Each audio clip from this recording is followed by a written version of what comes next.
Assalamualaikum, halo sedulur. Gimana nih sejauh ini tahun 2024-nya? Nah, ada yang masuk sekolah, ada yang dapat pekerjaan baru, ada yang kuliah gitu ya. Ada juga yang mulai bangun bisnis sendiri di tahun ini. Macam-macam lah ya.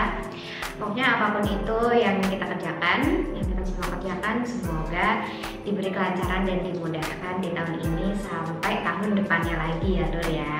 Tapi kerja keras sebagai kuda tetap jangan lupa buat healing ya Lur, refreshing gitu, biar otak kita itu nggak bunek, biar nggak bosan, biar nggak capek. Kalau Nyong pribadi ya Lur ya, biasanya Nyong ini healing itu ke pantai, atau enggak kalau misalkan lagi mager atau cuaca lagi hujan, itu ya di rumah aja ya, baca buku atau nonton film. Nah sedulur ini ada juga nggak yang suka nonton film kayak Nyong? Kalau suka, gini nih Lur, kebetulan Nyong ada beberapa rekomendasi film, tapi film tahun 2023 ya Lur.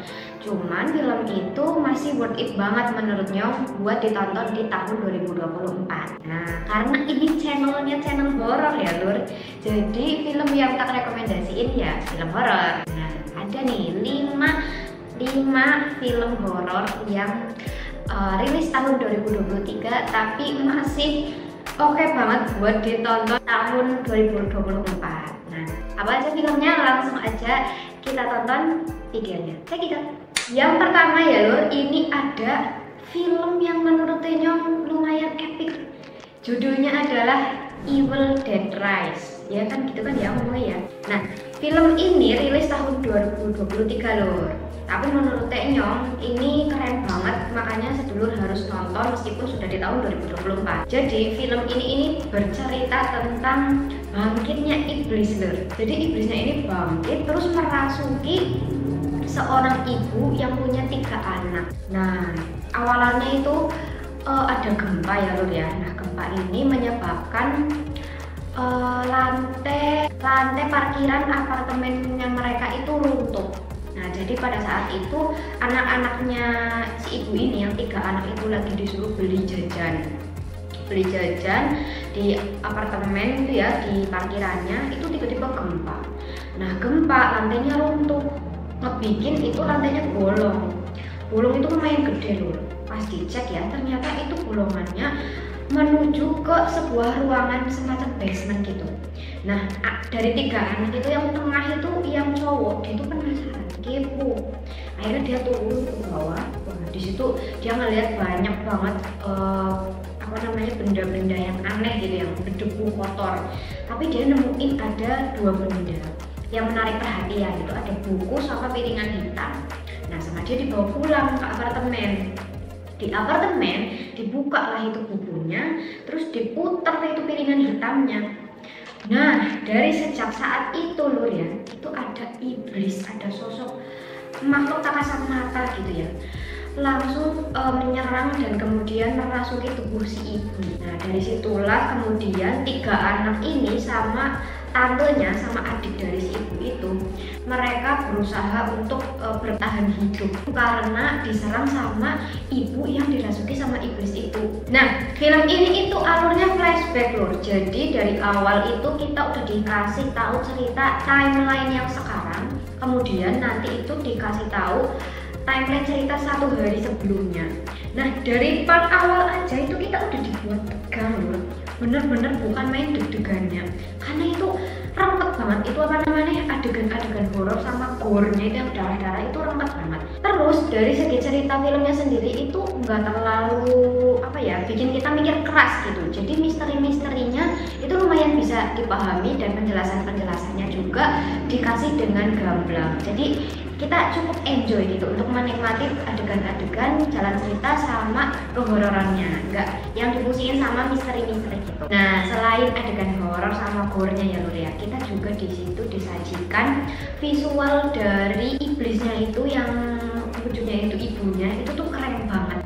Jadi dia itu ketika lagi nyengir itu, wah, dan aku sampai sekarang ya itu terngiang-ngiang banget itu visual ibunya pas lagi nyengir, serem banget sumpah.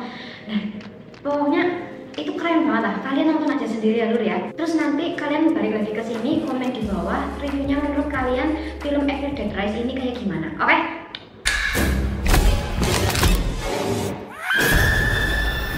Terus ada film kedua, judulnya ini Talk to Me. Aduh, Talk to Me apa ini nama?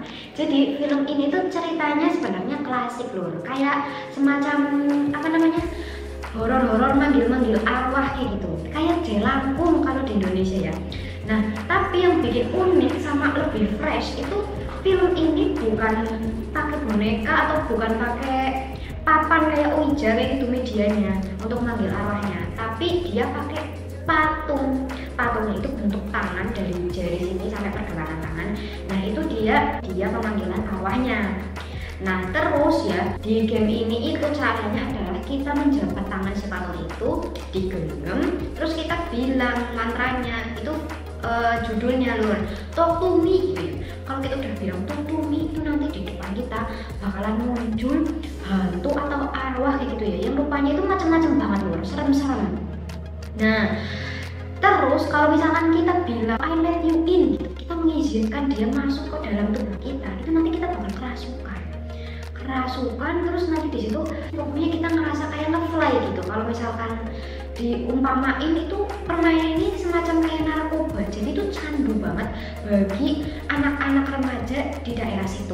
Tapi Lur, di ritual Talk to Me ini kita harus menyelesaikannya dalam waktu nggak lebih dari 90 detik. Jadi kalau udah 90 detik itu mau nggak mau lepas jabatan tangan kita sama patungnya itu dilepas. Terus juga itu kan nanti ada lilinnya tuh harus didamu, ditiup, dimatiin. Biar apa? Biar tubuh kita nggak dikendalikan sama arwah itu yang merasuki tubuh kita. Nah, tapi ya Lur ya, ini yang bikin menjadi keren itu awalannya ketika tokoh utamanya itu kan namanya Mia ya. Nah, Mia ini masuk ke sebuah circle itu tadi lingkungan pertemanan yang mereka mainannya itu kayak gitu. Game-game Talk to Me ini manggil arwah gitu. Jadi perasaan kerasukan, kemudian sensasi serunya itu bikin jadi candu buat anak-anak di situ. Nah, gara-gara itu ya, ada adik sahabatnya Mia, namanya Riley. Dia ini nyoba ya, padahal dia itu masih remaja di bawah umur, kayaknya masih 15 tahun kalau nggak salah ya. Maksudnya nggak yang seumuran sama mereka gitu. Nah, adiknya sahabatnya Mia, si Riley ini, dia tuh nyobain game ini. Nah, terus karena ada suatu momen gitu ya, ngebikin ritual pemanggilan arwah ini, game ini berjalan lebih dari waktu yang sudah ditentukan, jadi melebihi batas tuh. Yang bikin akhirnya Riley ini nggak terkendali gitu, hilang kendali. Dia kerasukan, kemudian mencelakai dirinya sendiri, dan dia sampai dibawa ke rumah sakit sampai koma, dan katanya jiwanya itu dia terperangkap di alam lain. Nah, dari situ si Mia ini ngerasa bertanggung jawab, kepengen nyelamatin si jiwanya Riley ini biar sembuh. Wah, dari situ ya kita tuh dibikin benar-benar cemas sama gelisah kayak gitu.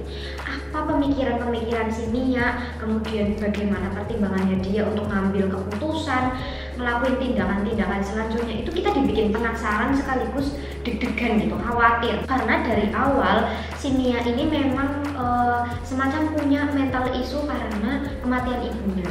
Nah, pokoknya kita tuh dibikin bertanya-tanya, ini sebenarnya hantu-hantu yang dia lihat, kejadian-kejadian horor yang bakalan kita tonton nanti itu sebenarnya nyata atau cuman karena kepalanya Mia itu gak beres gitu. Nah, kita di situ dibikin penasaran banget.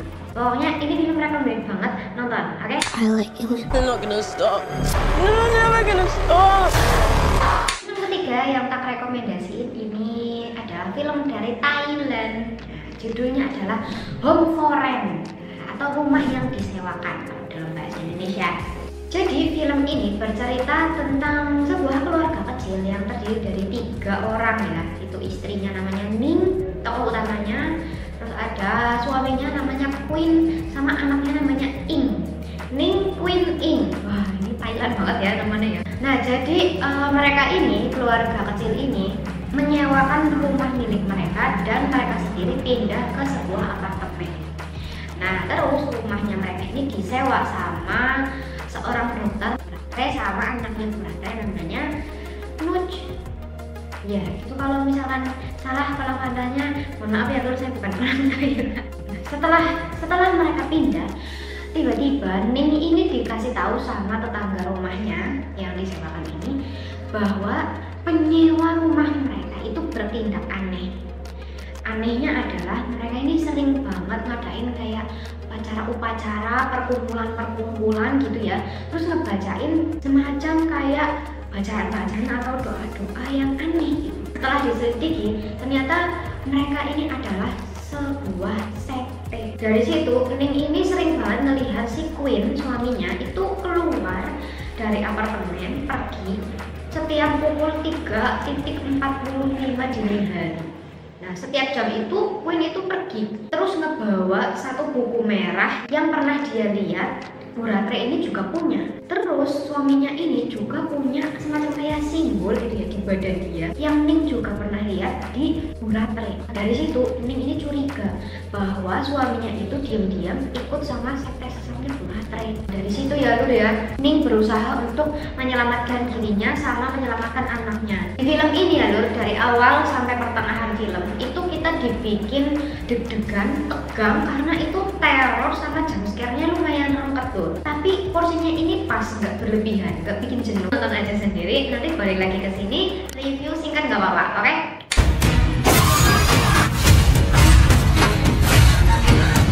Yang keempat adalah Sewu Dino. Nah, kita sudah mulai masuk ke film Indonesia yang tak rekomendasiin ya Lur. Ada Sewu Dino, ini lumayan viral ya waktu itu ya. Jadi film ini bercerita tentang 3 orang pekerja, namanya itu Sri, Erna, sama Dini, yang mereka ini bekerja di rumah keluarga Atmojo. Bekerjanya apa? Bekerjanya mereka disuruh untuk melakukan ritual basuh sedo. Nah, ritual ini udah lumayan klinik ini ya. Nah, di ritual ini mereka harus melakukannya kepada tubuh Dela, tubuh cucunya kepala keluarga Atmojo yaitu Mbah Karso. Kenapa sih? Karena di tubuh Dela ini dia ada sengaturi atau semacam kayak makhluk halus yang berbahaya. Biar si sengaturi ini tenang dan nggak menyakiti orang lain. Makanya dilakukan itu ritual basuh sedo selama 1000 dino atau 1000 hari.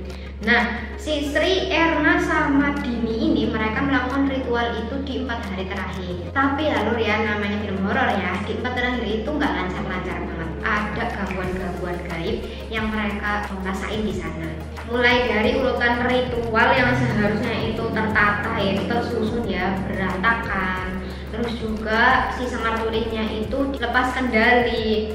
Kemudian sampai menyakiti salah satu dari mereka. Nah, di film ini kita nggak dikasih visual-visual hantu-hantu yang serem-serem gitu, enggak. Malah menurut Teh Nyong yang serem yaitu wujud sengaturi sama wujud Dela yang lagi dirasuki sengaturi. Dan film ini juga cukup viral ya, lumayan viral di tahun 2023 karena film ini itu berasal dari threadnya Simple Man. Simple Man itu loh yang nulis apa namanya, threadnya KKN Desa Penari itu kan dulu kan juga viral juga kan ya Lur.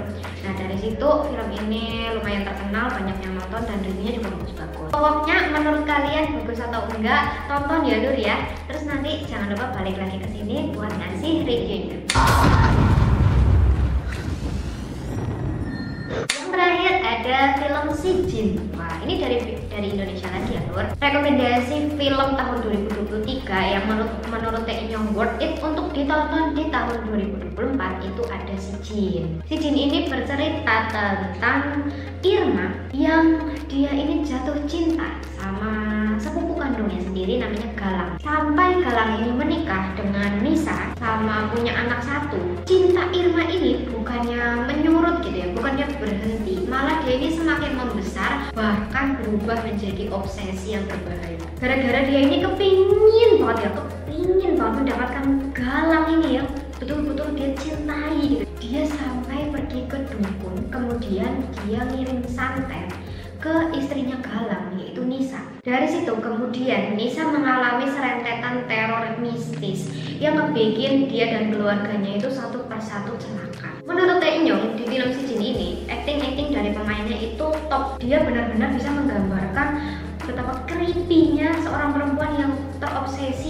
yang betul-betul mendambakan sama seseorang laki-laki yang udah beristri. Dia benar-benar menggambarkan sebagai seorang pelakor yang serem gitu ya, bukan lagi menyebalkan gitu, tapi serem. Jadi lur, ternyata film Sijin ini ternyata hasil adaptasi dari film Turki, film horor Turki, judulnya Sijin pada tahun 2014.